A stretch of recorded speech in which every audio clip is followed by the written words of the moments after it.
Hi, welcome back to Science 1206, the Weather Dynamics Unit.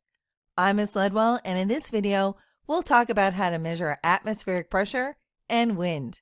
Let's get started.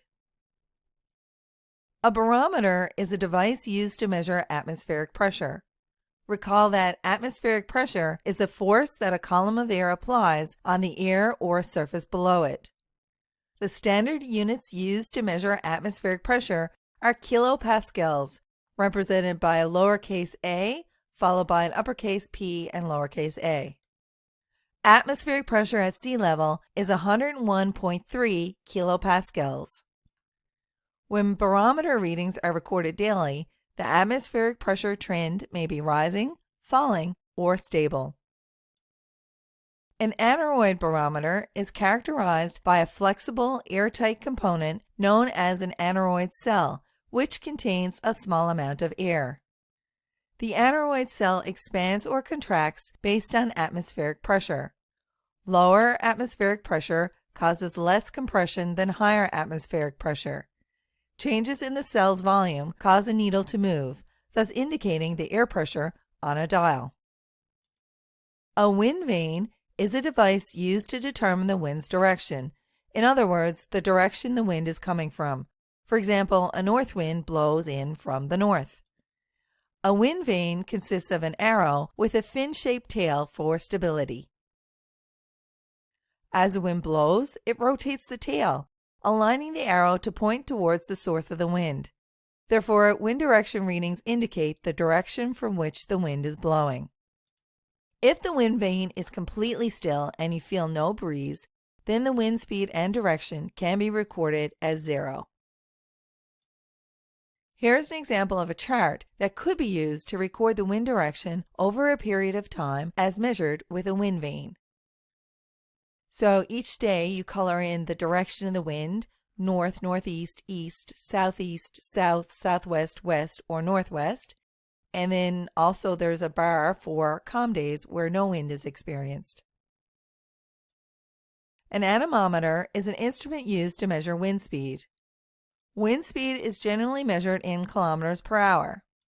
An anemometer is designed with open cups to capture wind currents.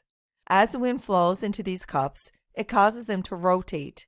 This rotational motion is then converted into a measurement of wind speed.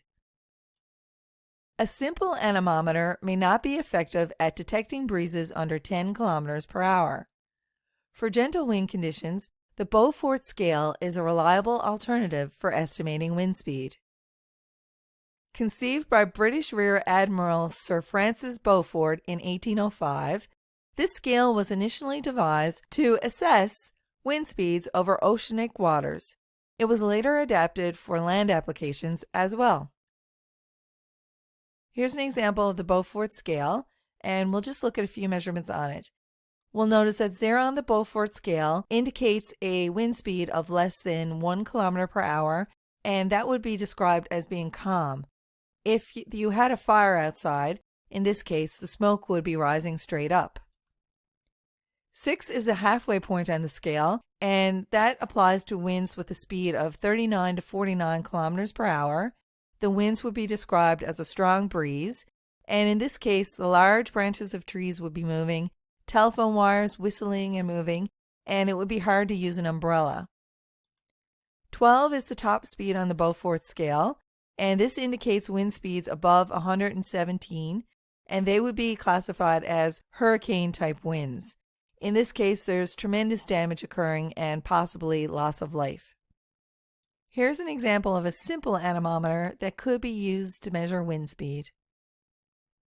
Next up, let's look at weather balloons.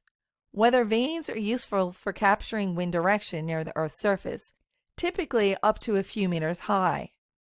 To determine wind speed and direction at higher altitudes, large, helium-filled weather balloons are used. The balloons move with the same speed and direction as the wind. With the help of computerized tracking systems, meteorologists can determine the balloon's movement and, consequently, the wind speed and direction at higher altitudes. General terms can be used to describe the cloud cover. Clear means no clouds, a few clouds, cover less than half the sky, scattered clouds, partly cloudy, mostly cloudy, or overcast. In this case, no blue sky is visible. Another way meteorologists can quantify cloud coverage is by using the octa scale, where 1 octa represents an eighth of the sky's dome. Cloud coverage is assessed by estimating how many octas of the sky are obscured by clouds, with the scale progressing from 0 octas, which indicates a clear sky, to 8 octas, which means a completely overcast sky. Now it's time to review. Complete the learning activities in Brightspace.